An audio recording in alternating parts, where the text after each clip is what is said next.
नमस्कार प्यारे साथियों, जय हिंद। आज हम इस क्लास के माध्यम से कुतुबुद्दीन ऐबक से लेकर के इल्तुतमिश तक पढ़ेंगे, जिसमें हमने अभी तक 3 क्लासेस कंप्लीट कर चुके हैं और बहुत ही बेहतरीन तरीके से हमने आपको वो 3 क्लासेस हैंड राइटेड नोट के माध्यम से बहुत ही शानदार तरीके से उनको बताया है। जो कोई साथी हमारा शुरू से देखेगा उसको बहुत शानदार तरीके से समझ में आने वाला है। अब इस जो क्लास है 4th क्लास है, इसमें हम बड़े ही बेहतरीन तरीके से कुतुबुद्दीन ऐबक से लेकर के इल्तुतमिश तक का इतिहास, दिल्ली सल्तनत चहलगानी किसने स्टार्ट करी है, उसमें क्या क्या घाटे फ़ायदे हुए, सभी के बारे में इस एक वीडियो के माध्यम से पढ़ेंगे। और ही बड़े जल्दी से हम इस इतिहास के एक चैप्टर को ख़त्म करते जा रहे हैं। तो चलिए हम स्टार्ट कर लेते हैं। इसमें सबसे पहले का है दिल्ली सल्तनत। तो दिल्ली सल्तनत में 5 वंश हुए थे। कितने वंश हुए थे? 5 वंश। इसमें पहला है गुलाम वंश, खिलजी वंश, तुगलक वंश, सैयद वंश, लोधी वंश। इसकी ट्रिक है बहुत शानदार।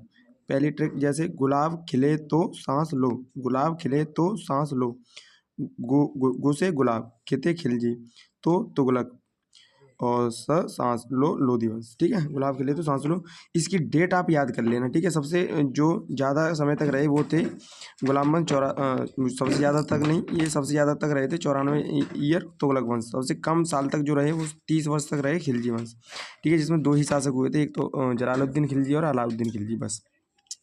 अब यहाँ पे हम ये बात जो हम आपको बता रहे हैं 1206 से लेकर के 1526 तक ये सल्तनत काल चलता है, जिसे हम दिल्ली सल्तनत कहते हैं। जब मुगल आए थे, तो क्योंकि इनका जो सेंटर था वो था दिल्ली। मुगल जब आए तो मुगलों का सेंटर कौन सा हो गया था? मुगलों का सेंटर हो गया था आगरा। इसीलिए हम मुगलों को दिल्ली सल्तनत के अंतर्गत नहीं पढ़ते हैं। तो इसीलिए 1526 में यहाँ पे बाबर आया था, तो उसको दिल्ली सल्तनत के अंतर्गत नहीं रखते हैं। ठीक है, गुलाम वंश से स्टार्ट कर लेते हैं। अब देखो गुलाम वंश में यहाँ पे क्या कहा है। गुलाम वंश को हम एक तो गुलाम वंश के नाम से जानते हैं, दूसरा दास वंश या मामलूक वंश के नाम से जानते हैं। ठीक है, अब इसमें जो इसका संस्थापक है वो कौन था? कुतुबुद्दीन ऐबक। अब उसको कुतुबी वंश के नाम से भी हम जानते थे। इसके बाद आया इल्तुतमिश, इसको हम जानते थे इलवरी वंश या शमसी वंश के नाम से। ठीक है, और एक उसके बाद आया बलबन, उसको जानते थे बलबनी वंश के नाम से जानते थे। अब ये 3 ही क्यों? 3 इसलिए क्योंकि इन 3 को ही हम दास कहते हैं, यानी दास शासन इन्हीं ने चलाया था, यानी ये इसका दास था और ये इसका दास था, इसीलिए ये 3 बहुत महत्वपूर्ण है। ठीक है, तो कुतुबी वंश किसे कहते हैं? ऐबक को, इलवरी वंश इल्तुतमिश को, और बलबनी वंश को कहते हैं। ठीक है, ऐबक के बारे में पढ़े तो 1206 से लेकर के कितने तक रहा? 1210, यानी 4 साल ही इसने शासन किया। ऐसे ही 4 साल रजिया ने शासन किया था, जो कि इल्तुतमिश की बेटी थी। काजी, अब ये ऐबक था तो इसको किसने खरीदा था? शुरुआत में ये गुलाम था तो इसको खरीदा जाता था, तो काजी था एक, उसने, काजी का नाम था अजीज कोकी, उसने इसको खरीदा था। ओके, फिर जब उसने खरीद लिया, अब इसी कोकी से खरीदा था गौरी ने खरीद लिया, क्योंकि ये बहुत ही बदसूरत था, इसकी ज़्यादा अच्छी शक्ल नहीं थी। लेकिन फिर भी गौरी ने कहा चलो इसको रख लेते हैं, थोड़ी साफ़ सफाई वगैरह कर लेगा ये हमारे यहाँ पर, तो इसीलिए इसको खरीदा। लेकिन थोड़े थोड़े दिन बढ़ते गए इसके, और इसको नई नई उपाधि मिलती गई, और अमीर ए आखुर बना दिया गया, यानी घोड़ों का अश्वशाला का प्रमुख बना दिया गया इसको आगे चल के। ठीक है, अश्वशाला का अध्यक्ष प्रमुख बना दिया गया।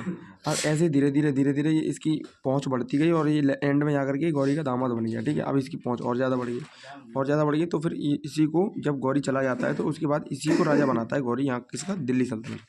तो गुलाम वंश की स्थापना इसी ने की। इस वंश में कुल 11 शासक हुए थे गुलाम वंश में। ठीक है, गुलाम वंश का जो पहला शासक है उसको कुतुबुद्दीन ऐबक के नाम से जानते हैं। इसने जो अपनी राजधानी बनाई वो लाहौर बनाई थी। इतनी बात क्लियर। इसके बाद हम चलते हैं नेक्स्ट ऐबक। अब ऐबक के बारे में पढ़ते हैं। ऐबक के अन्य नाम, इसको लाख बख्श कहते थे, पीर बख्श और हातिम सेकंड और कुरान खां कहते थे। ठीक है, लाख बख्श क्यों? क्योंकि लाखों को दान देने वाला था ये। ठीक है, अब इसके बाद ऐबक ने सिर्फ मलिक और सिपह सलार की उपाधि धारण की थी, बस।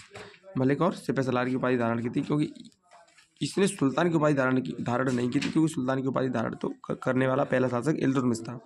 क्योंकि ये कहता था कि गौरी ही शासन करते हैं, उन्हीं के चरणों में रह करके मैं शासन करूँगा यहाँ पर, मैं कोई सुल्तान की उपाधि धारण नहीं करूँगा। उसने अपने नाम को कोई सिक्का नहीं चलाया, और न ही कोई खुतबा पढ़वाया। खुतबा का मतलब होता है जैसे कोई प्रशंसा पत्र होता है वो पढ़वाते हैं खुतबा, और कोई सिक्का नहीं चलाया उसने। ठीक है, ऐबक बख्तियार काकी का शिष्य था। ठीक है, इन्होंने क्या किया? कोई खुतबा नहीं पढ़वाया, और ऐबक बख्तियार काकी का शिष्य था। ठीक है, ऐबक किसका शिष्य था? बख्तियार काकी का। इतनी बात क्लियर। अब इसके बाद ऐबक के निर्माण कार्य के बारे में जान लेते हैं। ऐबक के निर्माण कार्य, कुव्वतुल इस्लाम मस्जिद कुतुब मीनार के उत्तर पूर्व में स्थित है, दिल्ली में बनाई गई है। कुव्वत उल इस्लाम मंदिर, मंदिर नहीं मस्जिद, सॉरी, कुव्वत उल इस्लाम मस्जिद 2.5 दिन का झोंपड़ा जो कि अजमेर में है। जो कुतुब मीनार है उसी के परिसर में बनाई गई है कुव्वत उल इस्लाम मस्जिद, ठीक है। जो 2.5 दिन का झोंपड़ा है वो 2.5 दिन में बना था। ऐसा बताया जाता था कि यहाँ पे एक संस्कृत विश्वविद्यालय हुआ था। इस 2.5 दिन के झोंपड़े पर जो संस्कृत विश्वविद्यालय हुआ था उसको तोड़कर 2.5 दिन के अंदर ही नया एक एक मकबरा बना दिया था, जिसको हम 2.5 दिन का झोंपड़ा के नाम से भी जानते हैं, ठीक है। अब इसके बाद कुतुब मीनार का कार्य जो करवाया था शुरू, वो इसी ने करवाया था। शुरुआत की इसने 2 मंजिल का निर्माण करवा दिया था। उसके बाद इल्तुतमिश ने करवाया था।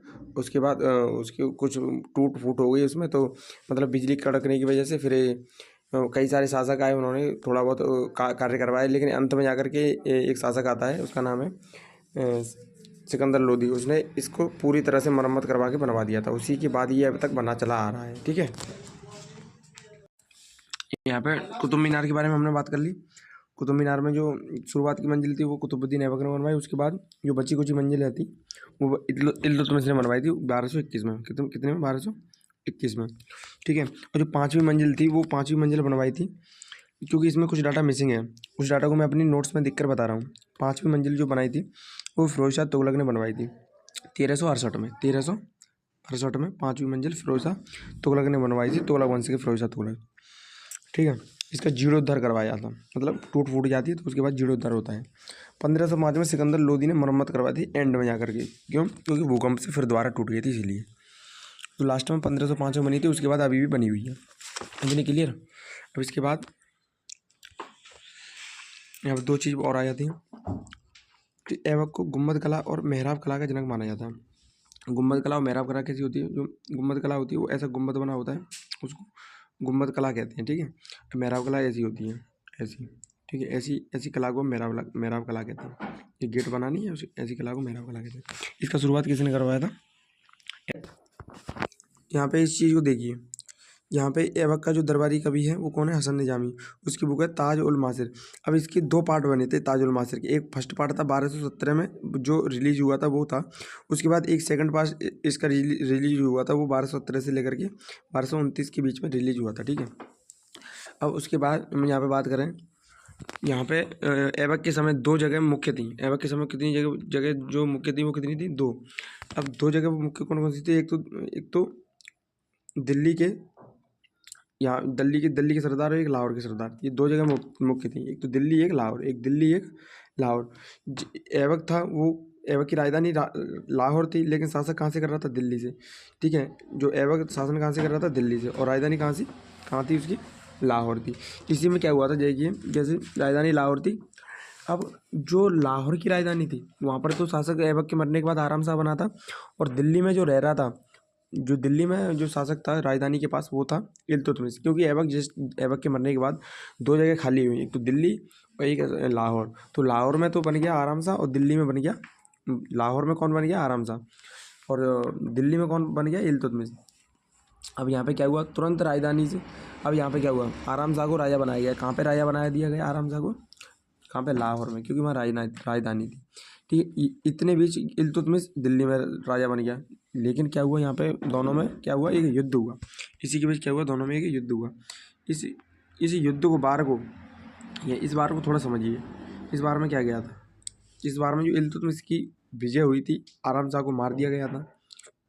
जूड़ का युद्ध इसे कहा जाता है। जूड़ का युद्ध इसे कहा जाता है। फिर यहाँ से शुरुआत होती है किसकी? इल्तुतमिश की, क्योंकि ये इस युद्ध में जीत जाता है। इल्तुतमिश आया 1211 से लेकर के 1236 तक। इसने क्या क्या कार्य किए इसको समझिए थोड़ा। इल्तुतमिश के बारे में समझिए। खरीदार था इसका शुरुआत में जलालुद्दीन एक वो था काजी, उसने इसको खरीदा था। इसके बाद आया ऐबक। ऐबक ने किसको खरीदा? जलालुद्दीन पैसे इल्तुतमिश को खरीद लिया। सर ए जहांदर, फिर इसको बनाया गया। इसको कहते हैं अंगरक्षकों का प्रधान। अमीर ए शिकार बनाएगा, शिकार विभाग का, ठीक है।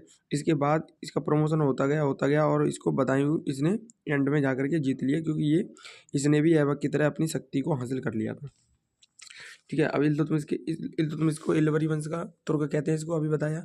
ऐबक का ये दामाद था। उपाधि अमीर उल उमरा, ठीक है। पिता इलम खां, राजधानी थी इसकी दिल्ली, इसने राजधानी बना ली थी। और काल का वास्तविक संस्थापक था ये, ठीक है। काल मतलब टाइम।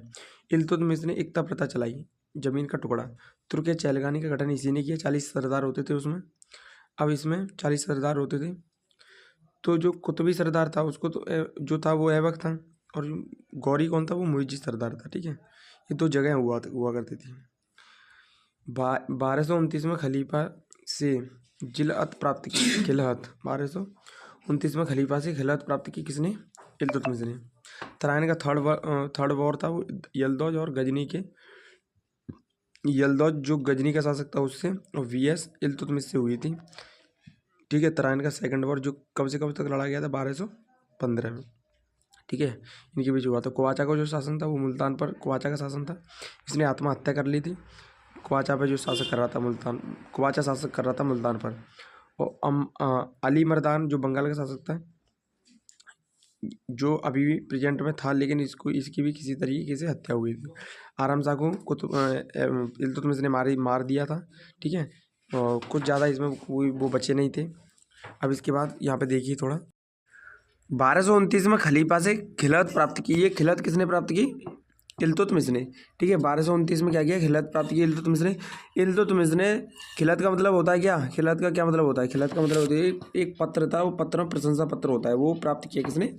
खलीफा के द्वारा। किसने प्राप्त किया? किसने प्राप्त किया? इल्तुतमिश ने। इल्तुतमिश ने लाहौर पर नियंत्रण 1217 में किया। अब यहाँ पे क्या हुआ था? 1217 में इल्तुतमिश ने लाहौर पर कब्जा कर लिया था, क्योंकि लाहौर पर जो कब्जा था वो किसका था? पहले आराम शाह का।